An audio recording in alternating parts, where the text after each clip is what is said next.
So how do we do arithmetic using complex numbers? Well, there's a number of things we need to be able to do. We need to perform the 4 operations with complex numbers. Addition and subtraction is probably easier than multiplication and subtraction, division with complex numbers in these forms, with their real and imaginary parts. Because all we have to do with addition and subtraction is add the real parts and then add the imaginary parts, or add or subtract the real and imaginary parts, as the case may be.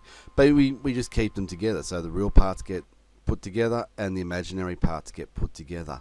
So if we're looking at some examples, we notice that 3 plus 2i plus 4 minus i, we keep the real parts together and add them together, and then do the subtraction between the imaginary parts. And then here's 6 minus the 3 gives us 3, minus 7i plus 2i is a minus 5i.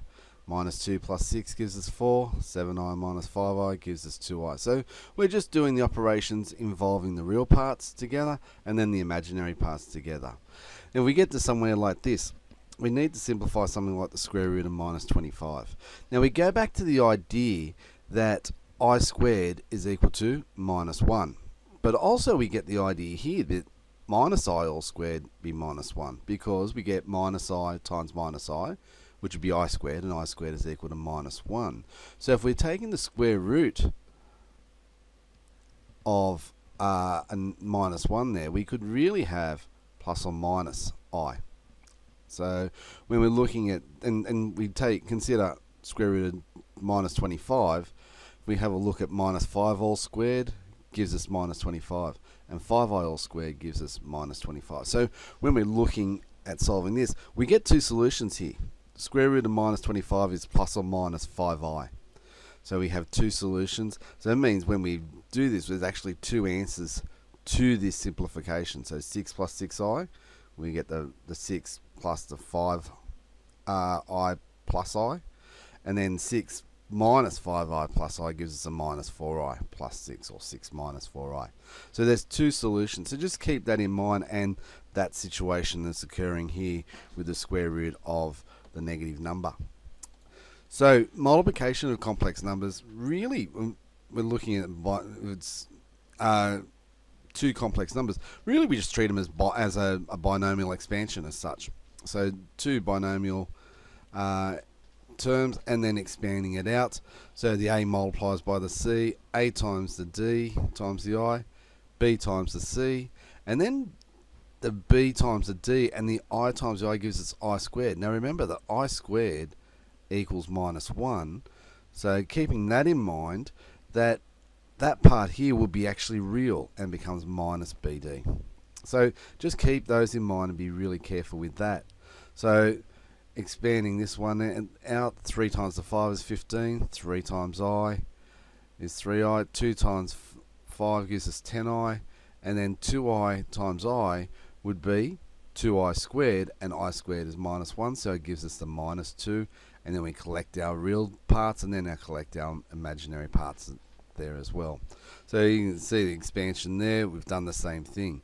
The 3i times 2i gives us minus 6i squared, and the minus I squared is minus 1, so it gives us a positive 6 there.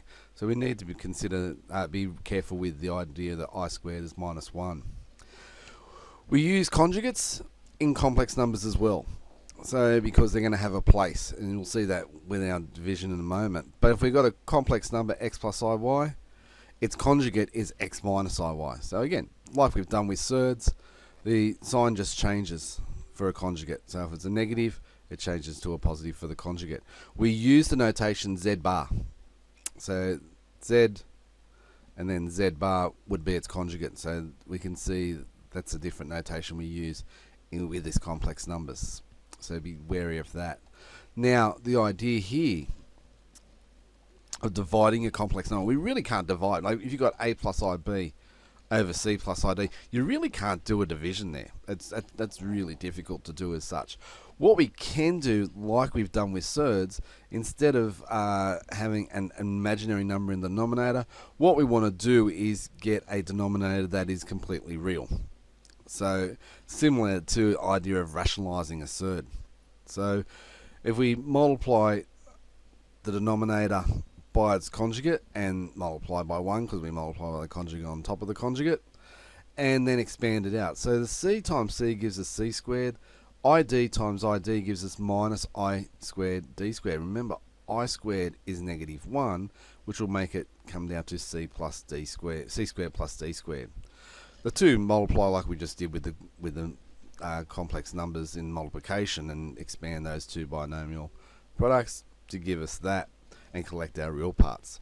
So keep this in mind. We're using the difference of two squares for this part again, except it's going to be a minus I squared. So really we get the sum of two squares when we do the difference of two complex, expand the difference of two squares with a complex numbers. So it becomes the sum of two squares. So you can see that 3 plus 2i over 2 plus I, not rationalize, but make the denominator real, we multiply by the conjugate, which is 2 minus I in the numerator, and then expand it out. Gives us the 4 plus 1, and we can write it as 8 plus I on 5, or 8 on 5 plus 1 on 5i. So what we want to keep in mind, this idea too, is that if we get a complex number and multiply it by its conjugate, so when we do that expansion, if you recognize what it comes out to, the a squared plus b squared here, the multiplication of a complex number times its conjugate will always give you a real number. So there's another, if you're looking to get a real number in parts, that's where we can see that multiplying a number by its conjugate gives us that. Here's a couple more examples. Well, that's the same example from before. Here's another example, the 4 minus 3i on 2 minus 2i, multiplied by the 2 plus 2i on numerator and denominator, and we were able to simplify it down to get 7 plus I on 4, or 7 on 4 plus a quarter I. Just a reminder about this idea as well, that we know that I squared is equal to minus 1, which means if we want to look at I cubed could be written as I squared times I. And I squared's minus 1, so it gives us minus 1 times I, so it gives us the minus I. That means I to the power of 4 would be I cubed times I, which is going to give us minus I times I, which gives us minus I squared, and I squared is already negative, so that makes it positive 1. So we start to get that situation. If we investigate I to the power of 5, we get I to the power of 4 times I. We can write that, which is 1 times I, which is going to be I. So hopefully you start to see a pattern starting to occur. I to the power of 5 times I. So you get I times I is I squared, which gives us minus 1. So I to the power of 6 is minus 1. So hopefully you're seeing a cycle of the four numbers that it's coming up. I to the power of 7, I to the power of 6 times I, and that's going to give us minus 1 times I, so it's minus I. And then I to the power of 8 gives us I to the power of 7 times I, and minus I times I gives us minus I squared, which is going to give us a positive 1 again. So you can start to see the pattern of I squared, I to the power of 3, I to the power of 4, and any I to the power of any number is either going to be 1, minus 1, I, or minus I, depending on which term in the cycle it's going to give you. So something to consider as you're going through and doing the arithmetic that's involved in complex numbers, because it will come up a lot of times.